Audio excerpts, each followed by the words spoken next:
ശരിയാ, ഇപ്പോഴാ എനിക്ക് ഓർമ്മ വന്നത്. കൈലാഷ് സാറ് എന്നെ ആ വീഡിയോ കാണിച്ചിരുന്നു. ഇത്രയും വലിയൊരു കാര്യം ഞാൻ എങ്ങനെയാ മറന്നത്? ആഹാ, നിനക്കാണോ ഓർമ്മയില്ലെന്ന് ആളുകൾ പറയുന്നത്? എല്ലാ കാര്യങ്ങളും ഓർമ്മ വെച്ചിട്ട് ഒരു കാര്യവുമില്ല. കൃത്യസമയത്ത് ആവശ്യമുള്ളത് ഓർമ്മ വരുന്നതിലാ കാര്യം. നീ കാരണം നമ്മുടെ മുന്നില് ഒരു പുതിയ വഴി തെളിഞ്ഞു വന്നിട്ടുണ്ട്. അതെ, എങ്ങനെയെങ്കിലും കൈലാഷ് സാറിന്റെ കയ്യിലുള്ള ആ വീഡിയോ നമ്മുടെ കയ്യിൽ കിട്ടിയാൽ ആ റിസോർട്ടിൽ വെച്ച് നടന്നത് എന്താണെന്ന് കണ്ടുപിടിക്കാൻ സഹായിക്കുന്ന എന്തെങ്കിലും ഒരു തെളിവ് നമുക്ക് കിട്ടും. അതെ, നീ കമ്പനിയിലേക്ക് പോണം. എന്നിട്ട് എങ്ങനെയെങ്കിലും കൈലാഷ് സാറിനോട് സംസാരിച്ച് ആ വീഡിയോ നീ വാങ്ങിക്കണം. നിന്നെ ഈ നിലയിലാക്കി ആ ചെറ്റയെ കണ്ടുപിടിച്ച് നമുക്ക് കണക്ക് ചോദിക്കാൻ പാറും.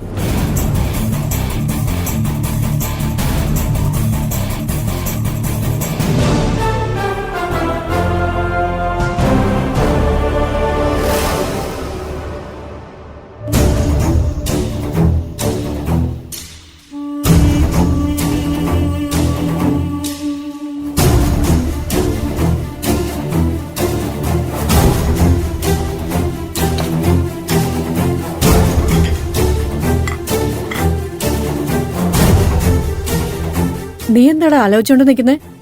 ഒന്നുമില്ലമ്മേ. ഇനി പാറുവിന്റെ മനസ്സിൽ എന്താ ഉള്ളതെന്ന് കണ്ടുപിടിക്കാൻ ശ്രമിക്കുന്നത് ഞാൻ നിർത്തി. നീ എന്തൊക്കെയാടാ ഈ പറയുന്നത്? അവൾ എന്തോ പ്രശ്നത്തിലാണെന്ന് മനസ്സിലാക്കിയിട്ടും നീ കയ്യും കെട്ടി നോക്കി നിൽക്കാൻ പോവാണോ? അവള് കാര്യങ്ങളൊന്നും തുറന്നു പറയുന്നില്ല എന്ന് കരുതി നീ മാറി നിൽക്കാൻ പാടില്ല. അമ്മ വെറുതെ അവനെ ഉപദേശിക്കണ്ട. 24 മണിക്കൂറും പാറുവിനെ കുറിച്ച് മാത്രം ചിന്തിച്ചുകൊണ്ട് നടക്കലാണോ ചേട്ടന്റെ പണി? പാറുവിന്റെ പ്രശ്നം എന്താന്ന് മനസ്സിലാക്കാൻ പറ്റുന്നതെല്ലാം ചേട്ടൻ ചെയ്തില്ലേ? എന്നിട്ടും പാറു എന്തെങ്കിലും തുറന്നു പറഞ്ഞോ? അതിന്റെ അർത്ഥം പാറുവിന് നമ്മളെ വിശ്വാസം ഇല്ലെന്നല്ലേ? അതിനങ്ങനെ ഒരു അർത്ഥമൊന്നും ഇല്ല. അമ്മ വെറുതെ പാറുവിനെ ന്യായീകരിക്കൊന്നും വേണ്ട. പാറു പാവമാണ്, അവ കാര്യമില്ലെന്നൊക്കെ പറഞ്ഞ് അവള് ചെയ്യുന്ന തെറ്റുകളെല്ലാം മറയ്ക്കാൻ ശ്രമിക്കരുത്. ചേട്ടൻ വളരെ ക്ഷമയോടെ കാര്യങ്ങളെല്ലാം ചോദിച്ചു മനസ്സിലാക്കാൻ ശ്രമിച്ചില്ലേ? ഇങ്ങനെ അവളെ പുറകിന് നടക്കേണ്ട എന്താവശ്യം ചേട്ടനുള്ളത്? എല്ലാത്തിനെ ഒരു പരിധിയുണ്ട്. ചേട്ടന്റെ കയ്യിൽ ചൂടുവെള്ളം വീണിട്ട് അവള് തിരിഞ്ഞു പോലും നോക്കിയില്ലല്ലോ. എന്നിട്ടിപ്പം അവളുടെ പ്രശ്നം എന്താന്ന് ചേട്ടൻ പോയി അന്വേഷിക്കണോ? മരുമകളെ മകളെ പോലെ കാണുന്നതൊക്കെ കൊള്ളാം, പക്ഷെ തലേ കയറ്റി വയ്ക്കരുത്. പാറിന് നമ്മള് സ്വന്തം കുടുംബത്തിന്റെ ഒരു ഭാഗമായിട്ടാ കണ്ടത്. പക്ഷെ അവള് നമ്മളൊക്കെ ഒരു മനുഷ്യരായിട്ട് പോലും കാണുന്നില്ല. അതുകൊണ്ടല്ലേ നമുക്കൊരു പ്രശ്നം വന്നപ്പോ അവള് കൂടെ നിൽക്കാത്തത്.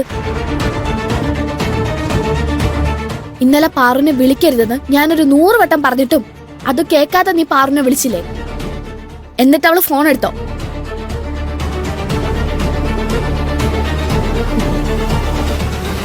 ഇല്ലല്ലോ. ഇനി അവളെ നീ എന്തിനാ സപ്പോർട്ട് ചെയ്യുന്നേ? നിനക്ക് അവളോട് ഇതിൽ കൂടുതൽ ദേഷ്യം തോന്നേണ്ട സമയം കഴിഞ്ഞു. നിനക്ക് അവളുടെ മുന്നിൽ താന്നു കൊടുക്കേണ്ട ഒരു കാര്യമില്ല. ഇപ്പോഴേ അവളുടെ താളത്തിന് നീ തുള്ളിക്കഴിഞ്ഞാ കല്യാണത്തിന് ശേഷം നീ ഒരുപാട് ബുദ്ധിമുട്ടും. മതി, നീ പറയുന്നത് കുറച്ച് കൂടുന്നുണ്ട്. പാറുവിനെ കുറിച്ച് ഇങ്ങനെയൊക്കെ പറയാൻ നിനക്ക് എങ്ങനെയാ തോന്നുന്നേ? അമ്മ ആശുപത്രി കിടന്നപ്പോ പാറു അമ്മയുടെ കാര്യങ്ങളൊക്കെ നോക്കിക്കോളാന്ന് പറഞ്ഞ് നിന്നെ കോളേജിലേക്ക് അയച്ചത് നിനക്ക് ഓർമ്മയില്ലേ?